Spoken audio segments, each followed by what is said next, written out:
ये बताते हुए खुशी है कि इनमें से 94% बजट घोषणाओं की वित्तीय स्वीकृति जारी की जा चुकी है। अब तक 86% घोषणाएं पूर्ण हो चुकी है। अब तक 86% घोषणाएं पूर्ण हो चुकी है अथवा प्रगतिरत है। जन घोषणा पत्र में हमारी सरकार की कथनी और करनी में कोई अंतर नहीं। जनता से हमने जो भी वादे किए उन वादों को पूरा करने का हमने हर संभव प्रयास किया। जहां तक प्रदेश का सवाल है, आप खुद इस बात को जानते हैं, राजस्थान एकमात्र ऐसा प्रदेश है जहां के एमएलए को 5 करोड़ रुपए का फंड मिल रहा है एमपी के बराबर। ऐसा नहीं है कि बीजेपी वालों को नहीं मिल रहा, बीजेपी वालों को मिल रहा है। सड़क यदि हमको मिल रही है, कांग्रेस वालों को मिल रही, सोच है पूरे प्रदेश का विकास होना चाहिए। पूरे प्रदेश में गांव, शहर, कस्बा सबका डेवलपमेंट होना चाहिए। तो इसलिए हमारी जो योजना है, आपके मानकर चलिए, हमने हमारी तरफ से कोई कसर नहीं रखी और हम ये उम्मीद करते हैं, आज मैं आपसे कह रहा हूं कि ये बीजेपी कितना भी कर ले, हमारा काम बोलता है, बीजेपी का झूठ बोलता है। आप देख लेना, 100% पूरे देश में रिकॉर्ड टूटेगा। राजस्थान में जिस तरह की हमारी योजनाएं डायरेक्ट किसान लोगों को फायदा हो रहा है, उससे हमें तय बात है कि राजस्थान की जनता का आशीर्वाद हमें एक बार फिर 2023 में मिलेगा। इसलिए मैं अब हमारी कोई सवाल में तो पूछ लो। आप बीजेपी का आरोप लगा रहे हैं कि बीजेपी सचिन पायलट ने आज तलपत्र के जवाब में कहा है कि छोटे आरोपियों को पकड़ना छोड़े नीट पेपर लीक मामले में और बड़े जिम्मेदार लोगों पर कार्रवाई की है। आप उसकी पार्टी के नेता भी सरकार को कहते हैं। एक बात मानकर चलो, सचिन पायलट भी हमारी पार्टी के पूर्व प्रदेश अध्यक्ष है, पार्टी के पूर्व मुख्यमंत्री जी। आप ये मानकर चलिए, सचिन पायलट जी ने कोई सुझाव दिया है तो सचिन पायलट जी का सुझाव, वो बड़े आरोपी, मैं तो कह रही हूँ पायलट साहब भी कोई को नाम बता दे ना आरोपी को, भी नहीं छोड़ा। आप मान चाहे पायलट साहब भी हमारे घर के ही जो दूर तोड़ना हमसे, तो उनसे पूछ लेंगे, कोई दिक्कत नहीं। आप पायलट साहब का कोई सुझाव होगा तो ले लेंगे। पायलट साहब हमारे सीनियर लीडर है, कोई दिक्कत नहीं।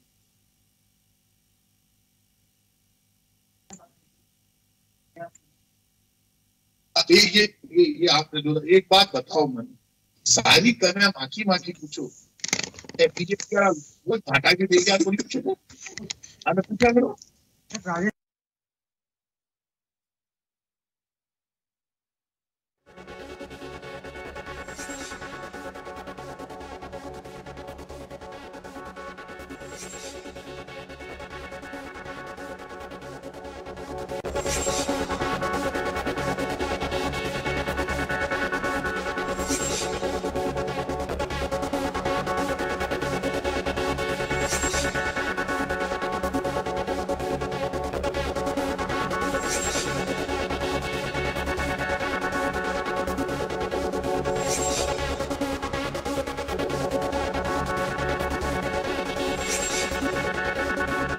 नमस्कार जंटी में स्वागत आपका। मैं हूं योगेंद्र, आप देख रहे हैं खास खबर। और खास खबर में जिस एजेंडे को लेकर के हम बात कर रहे हैं, अपने राजस्थान सरकार के मंत्री प्रताप सिंह खाचरियावास को सुना सरकार का 2 दिन का चिंतन शिविर।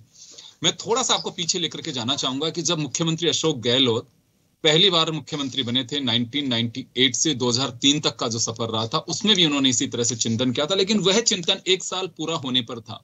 अभी 4 साल पूरा होने पर यूं तो कैबिनेट की जब बैठकें होती हैं तो कुछ ना कुछ उन मसूदों पर चर्चा होती है, कहां सरकार का क्या एडवांटेज मिल सकता है, कहां फेल्योर है हमारा, उन तमाम परिस्थितियों को लेकर के चर्चा की जाती है। जब पार्टी लेवल पे कोई बैठक होती है तो उसमें बात होती है। पार्टी में ये जब कहा जाता है कि पार्टी आलाकमान के स्तर पर जब इसकी समीक्षा होती है तो चर्चा होती है। लेकिन इस तरह का जो मंथन होता है उसका अपना एक अलग तरह का महत्व होता है। सारे मंत्री होते हैं, अधिकारी होते हैं, किसी तरह का कोई ग्रीवेंसेस होता है तो उसे निपटाने की कोशिश की जाती है। ये चुनावी साल है और सरकार को चाहिए, या सरकार का अपना एजेंडा है कि जो कुछ हमने किया, जो बजट अनाउंसमेंट्स हैं या फिर मैनिफेस्टो के जरिए हम जनता के बीच गए थे, उनमें से कितना खाका पूरा हुआ, कितना नहीं हो पा रहा, उसका एक मसौदा है। और हर गवर्नमेंट अब ये करने लग गई कि पार्टी के एजेंडे को, पार्टी के उस मसौदे पत्र को, यानी कि जिसे हम मैनिफेस्टो कहते हैं, उस पर कैबिनेट की मुहर लगा करके अधिकारियों के सुब्रत कर दिया जाता है कि ये हमारा घोषणा पत्र है और ये ही हमारा विजन डॉक्यूमेंट है। अब इसके जरिए हम जनता का भरोसा जीत करके आए हैं, लिहाजा उनके मन को और उनके विश्वास को ध्यान में रखते हुए अब इसे आगे बढ़ाना है। वो एक विकास का विजन डॉक्यूमेंट के रूप में बताया जाता है। चलिए, महेश शर्मा साहब वरिष्ठ पत्रकार हैं, हमारे साथ में जुड़े हुए हैं। महेश जी, थोड़ा सा अपन पीछे चलेंगे। इस तरह का चिंतन आपको ध्यान होगा, उस समय राजनीति के बहुत सारे दिग्गज हैं जिनका अपना प्रेजेंटेशन चला। चंदनमल जी वैद्य उस समय फाइनेंस मिनिस्टर हुआ करते थे, और अशोक गहलोत साहब ने पहला चिंतन किया था सरकार का 1 साल पूरा होने पर।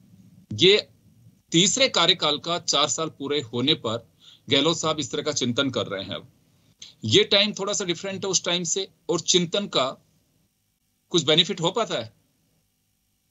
देखिए, जो चिंतन जो किया जाता है मंचतः, जो भी सत्तारूढ़ दल होता है उसके कई मायने होते हैं चिंतन शिविर के। अब जैसे अब ये जो 2023 वाला जो मामला, अगर यूं विचार करें क्योंकि अब इसमें चुनाव भी होने वाला है। तो ऐसी स्थिति में इसका महत्व ज्यादा बढ़ जाता है। साल के जब उन्होंने पहली बार जब क्या मुख्यमंत्री ने किया था गहलोत साहब ने, तो उन्होंने 1 साल की उपलब्धियों को ध्यान में रखते हुए किया गया था। लेकिन इस बार की परिस्थितियां दूसरी है।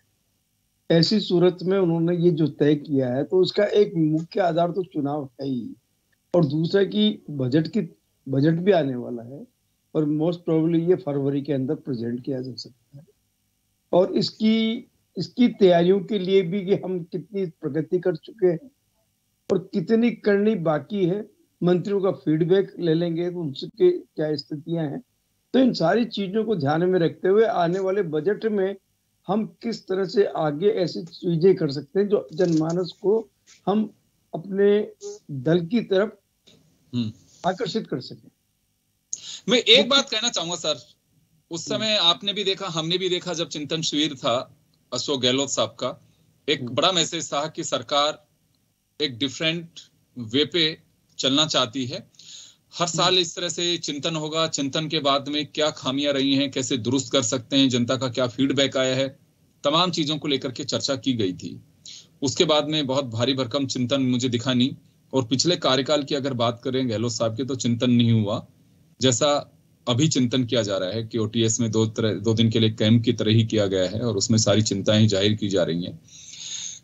उस वक्त ये कहा गया था कि प्रदेश एक मॉरल ड्यूटी के साथ साथ एक नए विजन की ओर प्रदेश अपनी एक अलग पहचान बनाएगा। हालांकि परिस्थितियां कुछ ऐसी थी कि उसके बाद में अकाल पड़ा और गहलोत साहब अकाल से उलझ करके रह गए। अब की बार में भी कुछ देर पहले ही जब हम जुड़े थे, प्रताप सिंह खाचरियावास जो मंत्री हैं, इनके कैबिनेट मिनिस्टर, उनके ब्रीफिंग में एक बात कही है कि मॉडल स्टेट बन गया है राजस्थान। उस वक्त में और अब में अंतर इतना है कि 1999 में जब चिंतन हुआ था तो उस वक्त बात कही जा रही थी कि मॉडल स्टेट बनाना है राजस्थान को, लेकिन आज सरकार को भरोसा है कि मॉडल स्टेट हम बना चुके हैं और उस ओर आगे बढ़ रहे हैं। जनता का भरोसा हमने जीता है और अभी बताया उन्होंने 94% बजट जो हमारे अनाउंसमेंट्स हैं उनकी स्वीकृति जारी कर दी गई है। 86% है वो काम पूरे कर लिए गए हैं और पब्लिक ये मान के चलती है कि 60%, 70% भी अगर काम धरातल पे उतर जाते हैं तो सरकार को 100% मार्क्स देती है कि नहीं चलिए ऑलमोस्ट सारे काम हो गए हैं। अब जनता के बीच कितनी जानकारी है और ये अधिकारियों की फाइलों से निकल करके सफलता के मंत्र आते हैं, ये मुझे मालूम नहीं है। लेकिन यहां एक बात जरूर आती है कि जब भी किसी मंत्री के यहां पे जन सुनवाई होती है, पार्टी ऑफिस में जन सुनवाई होती है, तो हुजूम उमड़ता है। उसमें कहा जाता है कि हमारे ये काम नहीं हुए। ये अपेक्षाएं जनता की बढ़ती जा रही हैं या फिर सरकार थोड़ा सा रूट बदलना होगा कि अपेक्षाएं जो जनता की उस ओर भी गौर करना चाहिए। केवल बस अपना जो मसौदा है जिसको मैनिफेस्टो के रूप में आप लेकर के आए थे, उससे थोड़ा सा डिफरेंट वे भी लेना पड़ेगा ना। देखिए, दो चीजें हैं। मतलब जिस समय सरकार आती है या बनती है किसी भी दल की, जो उन्होंने घोषणाएं की है, जन घोषणाएं जो की है, तो उनको इम्प्लीमेंटेशन करने की आवश्यकता होती है। तो ऐसी सूरत में भी वो भी एक जरूरत है।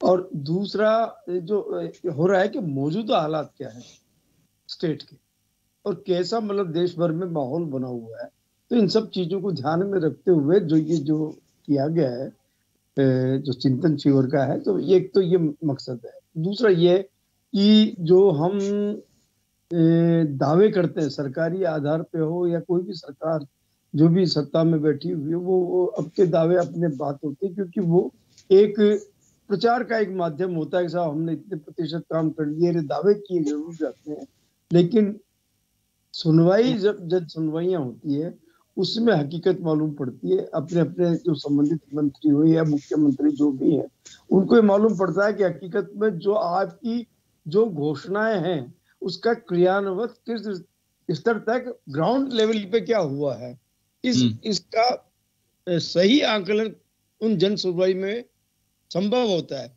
चिंतन में हम ये कर सकते हैं कि मतलब क्या कहते हैं, आने वाला जो बजट है उसमें क्या करेंगे, आने वाली चुनाव की स्ट्रेटेजी को कैसे तैयार कर सकते हैं, जिससे कि ज्यादा से ज्यादा हमसे जनता जुड़े और हमारी तरफ से एक बार हमारे नाम पे मोहर लगा दे। ये जो चीज है, तो ये जो अब क्योंकि लास्ट ईयर है, तो ऐसी सूरत में ज्यादा प्राथमिकता है ये रहेगी कि मतलब क्या कहते हैं, हम ज्यादा से ज्यादा लोगों को चिंतन कैसे मतलब क्या कहते हैं आकर्षित कर सकते हैं। क्यों? क्योंकि एक तो इनका जो अगर यूं देखा जाए, अगर आगे कि जैसे कांग्रेस की जो स्थिति है, वर्तमान स्थिति परिस्थितियां बिल्कुल माहौल दूसरा है। अभी अगर देखा तो राजस्थान को अगर देखे तो कांग्रेस का ये मजबूत गढ़ भी है। ऐसी सूरत में कांग्रेस की जो घोषणाएं कितनी इंप्लीमेंट होती है, और जबकि उम्मीद है कि वो वापस से रिपीट कर सकते हैं, तो ऐसी सूरत में ये भी देखा जाएगा क्या हम रिपीट कर सकते हैं। और क्योंकि इतना पिछले 4 साल आपको नहीं लगता कि ये जो चिंतन है वो 2023 की भी एक तरह से चिंता है कि हम इस मिथक को तोड़ सकें कि एक बार बीजेपी एक बार हम, एक बार बीजेपी एक बार हम, कांग्रेस से सोच के चल रही है। तो उससे एक जो बना हुआ है राजस्थान पे कि, और एक मैं कुछ नेताओं से बीजेपी में बात कर रहा था कि वैसे भी अब की बार तो हमारी बारी है, तो ये मान के चलते हैं कि पिछली बार कांग्रेस के भी नेता जब हम डिबेट्स में चर्चा करते थे कि इनको ज्यादा मेहनत करने की जरूरत नहीं है, जब अमित शाह का दौरा था और यहाँ पे जयपुर के राज मंदिर में उन्होंने कुछ बैठकें ली थी आईटी सेल से जुड़े लोगों की, और फिर जब यहाँ पे नसिया जी में जब उनकी नारायण सिंह सर्किल पे जब चर्चा चल रही थी उनका विस्तारकों को लेकर के, तो पूछा जा रहा था कि भाई ये बड़े आक्रामक तरीके से सरकार वापसी के लिए बीजेपी, तो कांग्रेस ने कहा कि कुछ भी कर लें अब की बार हमारी बारी है। तो ये मानसिक रूप से भी तैयार होकर चलते हैं राजनीतिक दल। लेकिन बात सही है कि अशोक गहलोत इस बार कह रहे हैं कि ये मैं राजस्थान पे एक जो बात चलती है कि एक बार बीजेपी एक बार कांग्रेस, मैं इसको तोड़ करके रहूंगा और तोड़ने की पूरी कोशिश करूंगा। अभी भी जो बात निकल करके आ रही है सामने, प्रताप सिंह खाचरियावास जो कह रहे हैं, उनका साफ कहना था कि हम इस भ्रम को अब की बार तोड़ देंगे कि एक बार बीजेपी एक बार कांग्रेस, क्योंकि काम किया हमने, मॉडल स्टेट बना है राजस्थान। हम medical and health, education sector, food and civil supply के सेक्टर में ऐसा कोई क्षेत्र नहीं है जिसमें राजस्थान ने अग्रणी राज्य बनने के लिए कोशिश नहीं की और नहीं बना हो। ये कांग्रेस का दावा है, सरकार का दावा है, उनके मंत्रियों का दावा है। तो इस लिहाज से आपको लगता है कि कुछ चीजें जो छूट गई या चर्चा में जो बातें निकल करके आएंगी, तो वो आपकी जो फरवरी में जिसका आप जिक्र कर रहे हैं बजट, वो उसमें दिखाई दे सकता है और सरकार कोशिश करे कि जल्दी से पूरा भी करना है। ये इसमें तो कोई दो राय नहीं। जो शेष रह गई है, जो उपलब्धियां, जो ये बात ये है कि जो लक्ष्य इन्होंने तय किए थे उसका कितना परसेंट वो अचीव हुआ है और कितना होना बाकी है, और हम आगे क्या कर सकते हैं अगले वाले बजट में। तो जैसे ये युवाओं को मुख्य रूप से जहां तक है, वो जो जैसे मुख्यमंत्री ने स्वयं ने भी कहा था कि हम मतलब क्या था ना, आने वाला जो बजट है वो युवाओं को समर्पित होंगे, तो युवाओं को समर्पित करते हैं। इसका मतलब ये है कि बेरोजगारी की जो एक समस्या है उसे दूर करने की कोशिश की जा सकती है। अब उनमें क्या करते हैं, बेरोजगारों को किस तरह से क्या महंगाई, वो उनका जो बेरोजगारी भत्ता बढ़ा के किया जा सकता है, या ऐसे कोई और क्या गुंजाइश है, अगर ये हर फील्ड में निकाल सकते हैं, किस तरह से निकाल सकते हैं, क्या स्टार्टअप तैयार कर सकते हैं। तो ये भी मतलब ये कहना है कि क्या होगा। लेकिन हाँ, युवाओं को चूंकि सबसे बड़ी जो समय जो समस्या है वो बेरोजगारी की है, उसको ध्यान में रखते हुए वो युवा ओरिएंटेड मतलब क्या कदम रखा जाएगा बजट। और दूसरा किसी कोरोना काल से जो भी, आप सही कह रहे हैं। देखिए, युवा मतदाता सर्वाधिक मतदाता है और गवर्नमेंट उसे फोकस करने की भी कोशिश करेगी कि युवाओं को कैसे साधा जा सकता है। लेकिन आपको लगता है कि पेपर लीक होने जैसे जो मामले हैं इस वक्त एक राजनीतिक आंदोलन का बड़ा कारण बन सकते हैं? बजट जब बहस चलेगी, बजट सत्र जब चलेगा, उस दौरान सरकार की जवाबदेही बनेगी। हालांकि सहारन के मकान को गिराया गया, उसके कोचिंग इंस्टीट्यूट को जो किराए की थी उसको गिराया गया। ये तमाम जो चीजें हैं, क्योंकि भरोसा जीतने वाली बात है, सरकार इन मायनों में भी बड़ी चुनौती है सरकार के सामने कि ये भरोसा भी जीतना होगा। ये बिल्कुल निश्चित रूप से होगा, क्योंकि किसी तरह से इसका ये आप ये देखिए कि परीक्षा एक नहीं है, कई सारी ऐसी परीक्षा हुई है जिससे एक जनमानस में मतलब क्या कहता है ना, एक रोष प्रकट हो सकता है और इस चीज को विपक्ष भी भुना सकता है। तो ऐसी सूरत में क्या किया जा सकता, हम इस व्यवस्था को और ज्यादा मजबूत कैसे कर सकते हैं। हालांकि कानून भी लेके आए थे पेपर लीक वाले, जो आपने देखा होगा पिछले सेशन के अंदर विधानसभा के, तो ये कर तो रहे हैं, लेकिन क्यों नहीं ये हो, फिर भी उसके बाद में क्यों हो रहा है। तो इस पे और ज्यादा पुख्ता और कुछ क्या बंदोबस्त किए जा सकते हैं, इसकी तरफ कानून व्यवस्था को और ज्यादा अच्छी तरह से मतलब क्या कहते हैं कैसे हम मजबूत दे सकते हैं। तो इन सारी चीजों को सिलसिलेवार मतलब क्या कहते हैं इन चीजों पर चिंतन मनन होगा, क्योंकि जैसे आपने सब्जेक्ट भी उन्होंने डिवाइड किए हैं। आप ये देखिए चिंतन जीवन, हाँ बिल्कुल, ग्रुप बनाए एक दिन पहले में आज जैसे शिक्षा वगैरह की हुई होगी बातें, क्या है क्या नहीं वो सब सामने आएगी। उसी तरह से कल वो गृह मंत्रालय की होगी जो अभी जो सामने आएगी। बात यह है कि अगर जैसा कि जो मुख्यमंत्री घोषणा कर रहे हैं कि हम वापस से कांग्रेस को दोबारा लेके आएंगे शासन, ये मिथिक कुछ अरसे से बना है। ये 1989 से लेकर के अभी तक के जो भी हुआ दौर जो चला है, उस दौरान ये उलट पुलट होते रहे, लेकिन रिपीट भी होते रहे। जैसे बीजेपी का शासन एक बार 89 में हुआ, उसके बाद में फिर रिपीट बीजेपी हुई, लेकिन उसके बाद में फिर ये कंटिन्यू, ये जो 20-25 साल का अरसा है। एक तरह से 1998 में जब से सरकार बनी हुई अशोक गहलोत साहब की, 2003 में फिर वसुंधरा राजे, फिर अशोक गहलोत, फिर वसुंधरा राजे, फिर अशोक गहलोत, और अब की बार किसकी सरकार, ये एक बड़ा सवाल होगा। और आप सही कह रहे हैं कि कांग्रेस के सामने दोहरी चुनौती है। चुनौती इस मायने में है कि एक तो सरकार में सिटिंग है, और दूसरा बहुत कम राज्य हैं। 3 राज्य ऐसे हैं देश के जहां पे कांग्रेस की गवर्नमेंट है, राजस्थान, हिमाचल प्रदेश और छत्तीसगढ़। राजस्थान एक बड़ा प्रदेश है, यहाँ की लोकसभा की भी 25 सीटें आती हैं। ऐसे में कांग्रेस की लंबी समय सरकार रही हुई है, तो उस लिहाज से भी ये माना जा सकता है कि कांग्रेस अपनी सरकार बनाने के लिए पूरी तरह से अग्रसर रहेगी। लेकिन कैसे टिक पाएगी, क्या रह पाएगा, सरकार की योजनाएं कितनी, देखिए परीक्षा की घड़ी है ये, और जनता के नजरिए के हिसाब से देखना होगा कि जनता की नजर में कितनी आपकी योजनाएं चढ़ पाती हैं। ठीक, आप मॉडल स्टेट बना रहे हैं, सारी बातें हैं, लेकिन वो सब चीजें जनता के गले उतरनी चाहिए। मूल बात ये है, और ये मुझे लगता है कि चिंतन में इस तरह की कुछ बातें भी होंगी। आपको लगता है कि जब उस वक्त हम देख रहे थे तो अशोक गहलोत साहब एक राउंड उन्होंने प्रदेश के दौरे के लिए भी किया था, प्रदेश की यात्रा पे निकल गए थे, तो अभी भी आपको लगता है कि बजट सत्र के बाद में सरकार जा सकती है? आपको ध्यान होगा जब डॉक्टर चंद्रभान प्रदेश अध्यक्ष हुआ करते थे अशोक गहलोत दूसरे कार्यकाल में, तो अप्रैल के बाद में ये जनता के बीच चले गए थे। वो दौर आएगा वापस? नहीं, बिल्कुल ये आएगा। देखिए, जब आपको, अगर आपने ये मोटिव तय कर लिया है कि हमें अगली बार वापस से रिपीट करनी सरकार, तो इसके लिए ये वो जितने भी चुनावी प्रचार के अपने हथकंडे हो, तो अपना तय कोई सा भी दल होता चाहे। लेकिन सवाल ये आता है कि आपको इस समय जो चुनौती कांग्रेस की, जैसे देश में जो हालात है वो वाली है। दूसरा, फिर राजस्थान कांग्रेस में भी तो जो गुटबाजी अंदर भीतर जो है, उस पर भी काबू पाना है। और इसके बाद में आपको मतलब ये देखना है कि प्रदेश की जनता आप इस समय क्या चाहती है। तो इन्होंने जैसे बोलते हैं राजनीति के चाणक्य के रूप में गहलोत को माना जाता है, उन्होंने पहले से ही अपने पूर्वी नहरी परियोजना वाला जो मामला है उसको उन्होंने मतलब मुद्दा बनाने की कोशिश की। बिल्कुल, तो ये चलिए इस मामले में चाहे वो है या नहीं है, लेकिन उस माहौल को बनाने में कोशिश करेंगे कि भाजपा को वो डिफेंस मोड में ले जाए। और ऐसी स्थिति में हो जाएगी, या तो भाजपा को, केंद्र सरकार को या तो डिक्लेयर करना पड़ेगा इसको राष्ट्रीय परियोजना किया जाए, तब भी श्रेय इन्हीं को मिलेगा, और या मतलब कुछ ऐसा मतलब आंदोलन चढ़ा जाए जिससे कि मतलब माहौल बने हमारे समर्थन में। तो ये सारे जो राजनीतिक जो जितने भी क्रियाकर्म होते हैं, जो भी जिस तरह के, जिसको मनाना है, जिसको बिठाना है, जिसको कुछ करना है, ये सारी चीजें। अब ये जैसे बीजेपी का अगर आप देखें, इसी के अगर कंट्रोल, तो जैसे अभी सवाई भोज के अंदर जहाँ भीलवाड़ा में कहीं मतलब क्या कहता है, ये एक बड़ा गुर्जर समाज का संगठन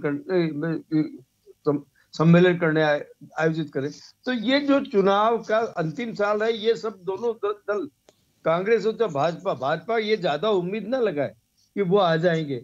ऐसे के लिए उनको भी गुटबाजी का जो कांग्रेस गुटबाजी को सपोर्ट। बिल्कुल आप सही फरमा रहे हैं, क्योंकि देखिए जनता की नब्ज को टटोलना इतना सहज नहीं है। पॉलिटिशियंस, पॉलिटिकल पार्टी जिस तरह से स्मार्ट हो रही हैं, जनता भी उसी तरह से स्मार्ट हो रही है। पहले ये कहा जाता था कि उस गली में मत जाइए जनाब, उस गली में फला पार्टी के मतदाता रहते हैं, उस गली में मत जाइए, कोई फायदा नहीं है। पूरी गली, पूरे घर, पूरे परिवार एक ही तरह से होते थे कि नहीं साहब ये तो जैसे धर्म समझते थे वोट डालने को, पार्टी के साथ में बंधन को। लेकिन अब ऐसा नहीं है। पति किसको दे रहा है, पत्नी किसको दे रहा है, कोई प्रेशर मानता भी नहीं है और कोई बनाता भी नहीं है। एक घर में से 5 जगह वोट पड़ जाते हैं, बेटा किसी को दे रहा है, बेटी किसी को दे रहा है, मम्मी पापा किसी को दे रहे हैं, कोई पता नहीं है। तो राजनीतिक दल भी या उस भाव को या उस हवा को समझना बहुत मुश्किल हो जाता है कि हाँ किस दिशा में लोग जा रहे हैं। कसम किसी के खाएंगे, वोट किसको दे देंगे, एक के सर पे हाथ लगा के, दूसरे के हार्ट के हाथ लगा के। तो पब्लिक भी उसी तरह से स्मार्ट है, ये समझना बहुत मुश्किल है। लेकिन हाँ, सरकार का धर्म होता है कि अपनी योजनाओं को लागू कर सके, जो अनाउंसमेंट हैं उन्हें पूरा कर सके, क्योंकि राजनीतिक दलों को यही लगता है कि जो घोषणा करके आए हम, जनता ने शायद उसी को आधार बना करके वोट दिया है और अब हमारा धर्म है उसे पूरा करने का।